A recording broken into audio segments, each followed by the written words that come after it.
'Cause I am yours and you are mine.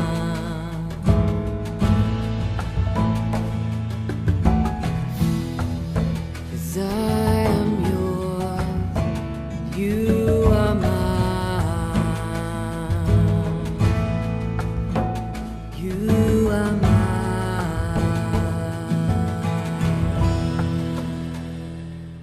ఆదికాండము 7వ అధ్యాయము మొదటి వచనం నుండి.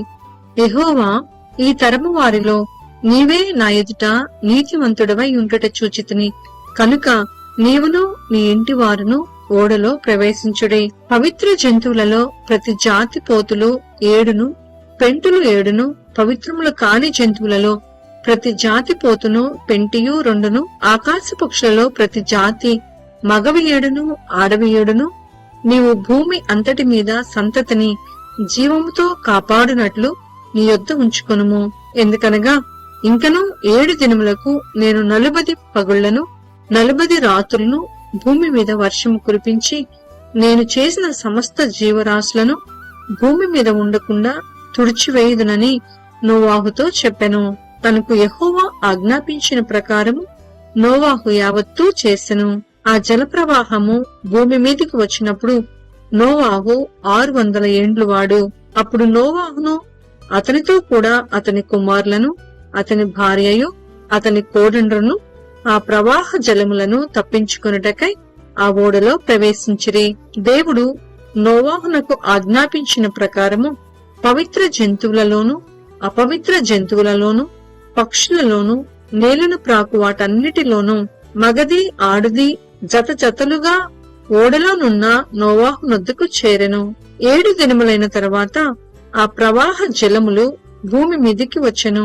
నోవాహు వయస్సు యొక్క 600 సంవత్సరములు 2వ నెల 17వ దినమున మహాగాధ జలముల ఊటలన్నీ ఆ దినమందే విడబడెను.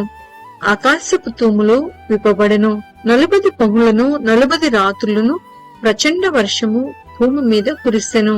ఆ దినమందే నోవాహును నోవాహు కుమారులగు షేమును హామును యాపెతును నోవాహు భార్యయు వారితో కూడా అతను 3 కోడండ్లను ఆ ఓడలో ప్రవేశించిరి.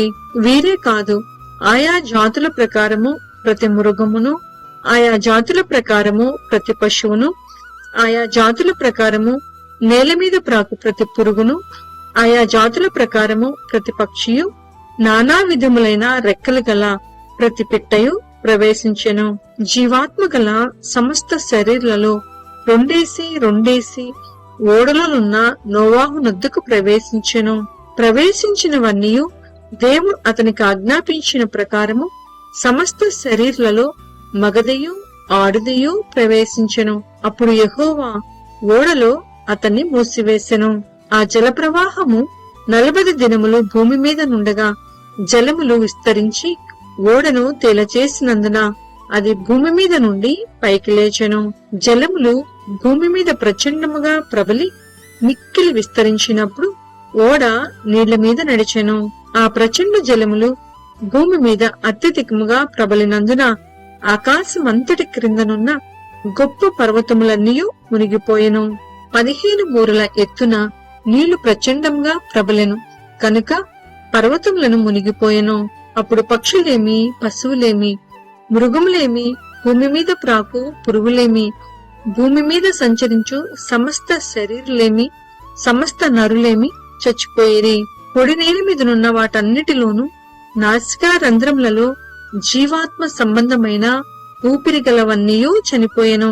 నరులతో కూడా పశువులను, పురుగులను, ఆకాశ పక్షులను, నేల మీదనున్న జీవరాశులన్నీ తుడిచివేయబడెను.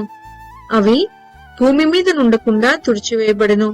నోవాహును అతనితో కూడా ఆ ఓడలో నున్నవియు మాత్రము మిగిలియుండెను.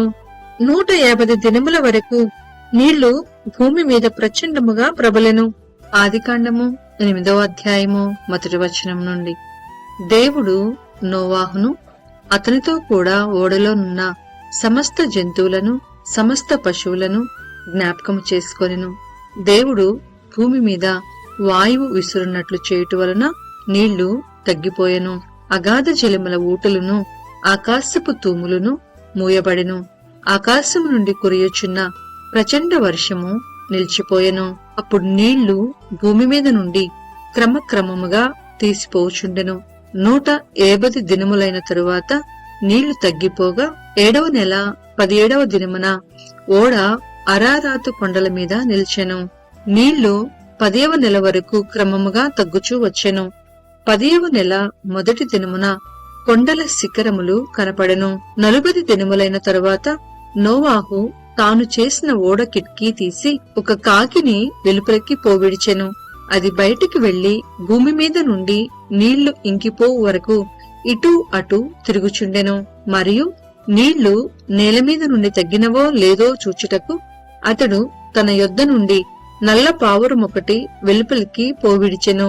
నీళ్లు భూమి అంతటి మీద నున్నందున తన అరకాలు నిలుపుటకు దానికి స్థలము దొరకలేదు కనుక ఓడలోనున్న అతని యొద్దకు తిరిగి వచ్చెను. అప్పుడతడు చెయ్యి చాపి దాన్ని పట్టుకుని ఓడలోనికి తీసుకొనెను. అంతటా మరి 7 దినములు తాళి మరలా ఆ నల్ల పావురమును ఓడలో నుండి వెలుపలికి విడిచెను. సాయంకాలమున అది అతని యొద్దకు వచ్చినప్పుడు త్రుంచబడిన ఒలీవ చెట్టు ఆకు దాని నోట నుండెను. కనుక నీళ్లు భూమి మీద నుండి తగ్గిపోయినని నోవాహునకు తెలిసెను. అతడింకా మరి 7 దినములు తాళి ఆ పావురమును వెలుపలికి విడిచెను. ఆ తరువాత అది అతని యొద్దకు తిరిగి రాలేదు. మరియు 601వ సంవత్సరము మొదటి నెల తొలి దినమున నీళ్లు భూమి మీద నుండి ఇంకిపోయెను. నోవాహు ఓడ కప్పు తీసి చూచినప్పుడు నేల ఆరియుండెను. 2వ నెల 27వ దినమున భూమి ఎండియుండెను. అప్పుడు దేవుడు, నీవును నీతో కూడా నీ భార్యయు నీ కుమారులను నీ కోడండ్లను ఓడలో నుండి బయటికి రండి. పక్షులు, పశువులు, భూమి మీద ప్రాకు ప్రతి జాతి పురుగులు మొదలైన సమస్త శరీరులలో నీతో కూడానున్న ప్రతి జంతువును వెంటబెట్టుకుని వెలుపలికి రావలెను. అవి భూమి మీద బహుగా విస్తరించి భూమి మీద ఫలించి అభివృద్ధి పొందవలెనని నోవాహుతో చెప్పెను. కాబట్టి నోవాహును అతనితో కూడా అతని కుమారులను అతని భార్యయు అతని కోడండ్రును బయటికి వచ్చిరి. ప్రతి జంతువును ప్రాకు ప్రతి పురుగును ప్రతి పిట్టయు భూమి మీద సంచరించినవన్నీయు వాటి వాటి జాతుల చొప్పున ఆ ఓడలో నుండి బయటికి వచ్చెను. అప్పుడు నోవాహు యెహోవాకు బలిపీఠము కట్టి పవిత్ర పశువులన్నిటిలోనూ పవిత్ర పక్షులన్నిటిలోనూ కొన్ని తీసుకొని ఆ పీఠము మీద దహన బలి అర్పించెను. అప్పుడు యెహోవా ఇంపైన సువాసన నాగ్రహించి ఇక మీదట నరులను బట్టి భూమిని మరలా శపించెను. ఎందుకనగా నరుల హృదయాలోచన వారి బాల్యం నుండి చెడ్డది. నేనిప్పుడు చేసిన ప్రకారముగా ఇకను సమస్త జీవులను సంహరింపను. భూమి నిలిచియున్నంత వరకు వెతకాలమును కోతకాలమును శీతోష్ణములను వేసవి శీతాకాలములను రాత్రింబగులను ఉండక మానవని తన హృదయములో అనుకొనెను. ఆదికాండము 9వ అధ్యాయము 1వ వచనం నుండి. మరియు దేవుడు నోవాహును అతని కుమారులను ఆశీర్వదించి, మీరు ఫలించి అభివృద్ధి పొంది భూమిని నింపుడి. మీ భయమును మీ బెదురును అడవి జంతువులన్నిటినీ ఆకాశ పక్షులన్నిటినీ నేల మీద ప్రాకు ప్రతి పురుగును సముద్రపు చేపలన్నిటికీ కలుగును. అవి నీ చేతికి అప్పగింపబడి ఉన్నవి.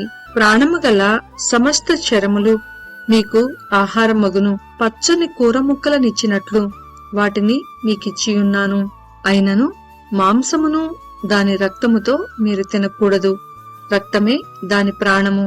మరియు మీకు ప్రాణమైన మీ రక్తమును గూర్చి విచారణ చేయుదును. దాని గూర్చి ప్రతి జంతువును నరులను విచారణ చేయుదును. ప్రతి నరుని ప్రాణమును గూర్చి వాని సహోదరుని విచారణ చేయుదును. నరుని రక్తమును చిందించు వాని రక్తము నరుని వలననే చిందింపబడును. ఏలయనగా దేవుడు తన స్వరూపమందు నరుని చేసెను. మీరు ఫలించి అభివృద్ధి నొందుడి. మీరు భూమి మీద సమృద్ధిగా సంతానము కని విస్తరించుడని వారితో చెప్పెను. మరియు దేవుడు నోవాహు అతని కుమారులతో, ఇదిగో నేను మీతోను మీ తదనంతరము మీ సంతానముతోను మీతో కూడానున్న ప్రతి జీవితోను పక్షులేమి పశువులేమి మీతో కూడా సమస్తమైన భూజంతువులేమి ఓడలో నుండి బయటకు వచ్చిన సమస్త భూజంతువులతోనూ నా నిబంధన స్థిరపరచుచున్నాను. నేను మీతో నా నిబంధన స్థిరపరచుదును. సమస్త శరీరులు ప్రవాహ జలముల వలన ఇకను లయపరచబడరు. భూమిని నాశనము చేయుటకు ఇకను జలప్రవాహము కలుగదని పలికెను. మరియు దేవుడు నాకును మీకును మీతో కూడా నున్న సమస్త జీవరాశులకును మధ్య నేను తరతరములకు ఏర్పరచుచున్న నిబంధనకు గుర్తు ఇదే. మేఘములో నా ధనస్సును ఉంచితిని, అది నాకును భూమికిని మధ్య నిబంధనకు గుర్తుగా నుండును. భూమిపైకి నేను మేఘమును రప్పించినప్పుడు ఆ ధనస్సు మేఘములో కనపడును. అప్పుడు నాకును మీకును సమస్త జీవరాశులకును మధ్యనున్న నా నిబంధనను జ్ఞాపకము చేసుకొందును. కనుక సమస్త శరీరులను నాశనము చేయుటకు అలాగు ప్రవాహముగా నీళ్లు రావు. ఆ ధనస్సు మేఘములో నుండును. నేను దాన్ని చూచి దేవునికిని భూమి మీదనున్న సమస్త శరీరులలో ప్రాణము గల ప్రతిదానికిని మధ్యనున్న నిత్య నిబంధనను జ్ఞాపకము చేసుకుందుననెను. మరియు దేవుడు నాకును భూమి మీదనున్న సమస్త శరీరులకును మధ్య నేను స్థిరపరిచిన నిబంధనకు గుర్తు ఇదే అని నోవాహుతో చెప్పెను. ఓడలో నుండి వచ్చిన నోవాహు కుమారులు షేము, హాము, యాపెతను వారు. హాము కనానుకు తండ్రి. ఈ ముగ్గురు నోవాహు కుమారులు. వీరి సంతానము భూమి అన్నంతటా వ్యాపించెను. నోవాహు వ్యవసాయము చేయనారంభించి ద్రాక్ష తోట వేసెను. పిమ్మట ద్రాక్షారసము త్రాగి మత్తుడై తన గుడారములో వస్త్రహీనుడిగా నుండెను. అప్పుడు కనానుకు తండ్రి అయిన హాము తన తండ్రి వస్త్రహీనుడై ఉండుట చూచి బయటనున్న తన ఇద్దరు సహోదరులకు ఆ సంగతి తెలిపెను. అప్పుడు షేమును యాపెతును వస్త్రం ఒకటి తీసుకొని తమ ఇద్దరి భుజముల మీద వేసుకొని వెనుకకు నడిచి వెళ్లి తమ తండ్రి దిశములను కప్పిరి. వారి ముఖములు వెనుక తట్టు ఉండుట వలన తమ తండ్రి దిశములను చూడలేదు. అప్పుడు నోవాహు మత్తు నుండి మేలుకొని తన చిన్న కుమారుడు చేసిన దానిని తెలుసుకొని కనాన్ను శపింపబడిన వాడే తన సహోదరులకు దాసాను దాసుడగును అనెను. మరియు అతడు షేము దేవుడైన యెహోవా స్తుతింపబడును కాక, కనాను అతనికి దాసుడగును. దేవుడు యాపెతును విశాలపరచును, అతడు షేము గుడారములలో నివసించును, అతనికి కనాను దాసుడగును అనెను. ఆ జలప్రవాహము గతించిన తర్వాత నోవాహు 350 ఏండ్లు బ్రతికెను. నోవాహు బ్రతికిన దినములన్నీయు 950 ఏండ్లు. అప్పుడతడు మృతి పొందెను.